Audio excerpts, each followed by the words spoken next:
নমস্কার বন্ধুরা, আমার হোম কুকিংয়ে আপনাদের সবাইকে স্বাগত। আজকে আমি চলে এসেছি আবার একটি নতুন রেসিপি নিয়ে। তো ভিডিওটি কথা স্কিপ না করে পুরোটা দেখার জন্য আপনাদের কাছে আমার একান্তভাবে অনুরোধ রইল। শীত পেরিয়ে কিন্তু গরম একেবারে দোরগোড়াতে। আর এই গরমের সময়তেই দেখবেন অতিরিক্ত কিন্তু মশলাদার খাবার খেতে সবসময় আমাদের ভালো লাগে না। আর যখন মশলাদার খাবার খেতে ভালো না লাগে তখন কিন্তু এরকমভাবে আপনারা চটপট করে হালকা পাতলা মাছের ঝোলের রেসিপিটি বাড়িতে ট্রাই করে ফেলতে পারেন। এরকমভাবে যদি হালকা পাতলা কম মশলাতে মাছের ঝোল বানানো যায় আর ধোয়া ওঠা গরম ভাতের সঙ্গে গরম গরম পরিবেশন করা যায়, তবে কিন্তু দেখবেন খেয়ে যেমন তৃপ্তি পাওয়া যাবে তেমন কিন্তু সুস্বাদুও হবে। তো চলুন দেখে নেওয়া যাক আজকে আমার রেসিপি আলু সজনে ডাঁটা দিয়ে মাছের হালকা পাতলা ঝোল। এই রেসিপিটি বানানোর জন্য এখানে দেখুন আমি নিয়েছি দুটো মিডিয়াম সাইজের আলুগুলোকে কেটে ধুয়ে নিয়েছি আর নিয়েছি এখানে সজনে ডাঁটা। একইভাবে আমি সজনে ডাঁটাগুলোকেও কেটে ধুয়ে নিয়েছি। এরপর দেখুন এখানে আমি নিয়েছি 4 পিস কাতলা মাছ। আপনারা চাইলে কিন্তু এখানে কাতলা মাছের পরিবর্তে যে কোনো বড় মাছ দিয়ে রান্নাটা করে নিতে পারেন। তো এখানে দেখুন মাছগুলোকে আমি ম্যারিনেট করে নেওয়ার জন্য এর মধ্যে দিয়ে দিলাম নুন আর হলুদ। এখন আমি দেখুন মাছগুলোকে খুব ভালোভাবে একটু ম্যারিনেট করে নিচ্ছি। এখানে আমার মাছগুলো ম্যারিনেট করে নেওয়া হয়ে গেলে এরপর দেখুন এখানে আমি একটি কড়া বসিয়ে দিয়েছি। কড়াটা আমার হালকা গরম হলে এর মধ্যে দিয়ে দিলাম এখানে হাফ চা চামচ পরিমাণ গোটা জিরে। জিরেটাকে প্রথমে আমি দেখুন এখানে কয়েক সেকেন্ড মতো একটু নেড়েচেড়ে নিয়ে এভাবে হালকাভাবে একটু ভেজে নিচ্ছি। এরপর আমি এর মধ্যে দিয়ে দিচ্ছি এখানে হাফ চা চামচ পরিমাণ রাঁধুনি। যতটুকুন পরিমাণ এখানে আমি জিরে দিয়েছি ততটুকুন পরিমাণে দিয়ে দিলাম রাঁধুনি। রাঁধুনিটাকে দিয়ে দেখুন আমি আবার একটু হালকাভাবে নেড়েচেড়ে নিয়ে এগুলোকে ভেজে নিচ্ছি। তবে একেবারে কিন্তু পুড়িয়ে ফেলা যাবে না। খুব সুন্দর যখন একটা ফ্লেভার বেরোতে শুরু করবে তখনই কিন্তু এটাকে নামিয়ে রাখতে হবে।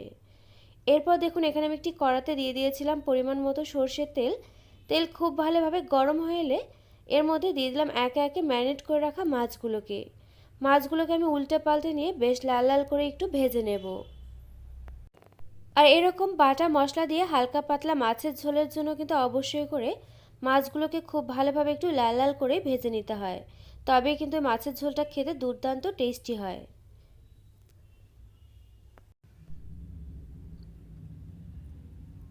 তো এখানে আমার দেখুন একটু সময় নিয়ে কিন্তু মাছগুলোকে বেশ লাল লাল করে ভেজে নেওয়া হয়ে গিয়েছে। এখন আমি এগুলোকে তেল থেকে তুলে রাখছি। এরপর আমি এখানে আর কোনো রকম তেলই অ্যাড করিনি, বেশ কিছুটা কিন্তু তেল রয়ে গিয়েছে। এই তেলেতে আমি ফোড়নে প্রথমে দিয়ে দিলাম একটি শুকনো লঙ্কা, দিয়ে দিলাম একটি তেজপাতা। এরপর দিয়ে দিলাম এখানে কিছুটা পরিমাণ গোটা জিরে। এরপর দিয়ে দিতে হবে এখানে কিছুটা পরিমাণ রাঁধুনি। সবসময় কিন্তু জিরের পরে রাঁধুনিটা দেবেন, যেহেতু রাঁধুনিটা কিন্তু সহজেই পুড়ে যায়। এরপর দিয়ে দিতে হবে এখানে কেটে রাখা আলুর টুকরোগুলোকে। আলুগুলো এখানে নেড়েচেড়ে নিয়ে আমি খুব ভালোভাবে একটু ভেজে নেব।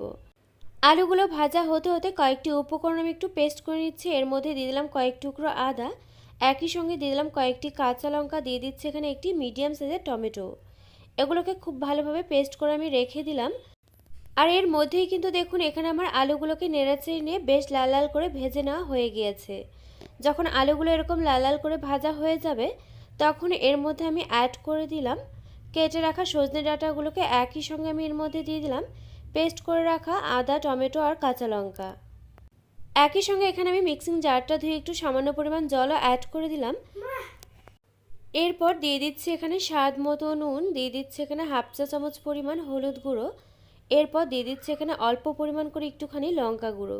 যেহেতু এখানে আমি কাঁচা লঙ্কা বাটা ব্যবহার করেছি যার জন্য কিন্তু লঙ্কা গুঁড়োটা একেবারে কম পরিমাণ করেই দিলাম। এই উপকরণগুলো দিয়ে দেওয়া হয়ে গেলে এখন আমি উনুনটা মিডিয়াম ফ্লেমেতে রেখে 4 থেকে 5 মিনিট মতো একটু সমস্ত কিছুকে খুব ভালোভাবে কষিয়ে নিচ্ছি।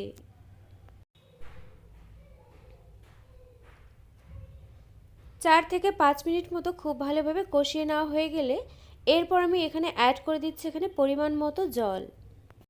আর অবশ্যই করে চেষ্টা করবেন যে কোনো রান্নাতেই কিন্তু গরম জল ব্যবহার করার, কারণ গরম জল ব্যবহার করলে কিন্তু রান্নাটা যেমন তাড়াতাড়ি হয়ে যাবে তেমন কিন্তু খেতেও ভীষণই ভালো হবে।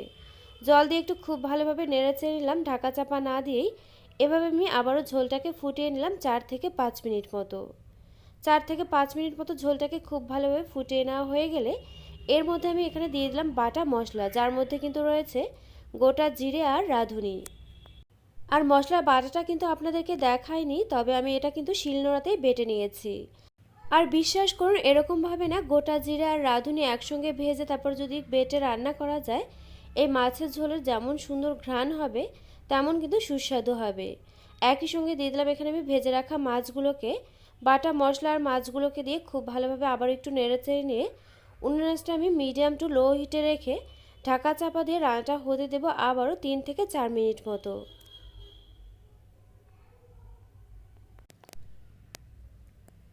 ফিরে এলাম 3 থেকে 4 মিনিট পর। এখন আমি গ্যাসটাকে অফ করে দিয়ে দেখুন ঢাকনাটাকে তুলে নিলাম। আর এখানে কিন্তু আমার একেবারে রেডি হয়ে গিয়েছে আলু সজনে ডাঁটা দিয়ে হালকা পাতলা মাছের ঝোলের রেসিপি। তো এইরকমভাবে বাটা মশলা দিয়ে আপনিও একবার বাড়িতে এভাবে ঝটপট করে মাছের ঝোলের রেসিপিটি ট্রাই করে ফেলুন।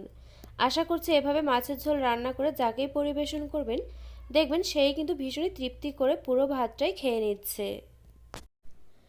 তো আমার এই রেসিপিটি আপনাদের কাছে কেমন লাগলো অবশ্যই একটি লাইক দিয়ে কমেন্ট করে জানাতে কিন্তু ভুলবেন না, কারণ আপনাদের একটি লাইক একটি কমেন্ট কিন্তু আমাকে এরকম নতুন নতুন ভিডিও বানাতে আরও অনেক বেশি উৎসাহিত করবে।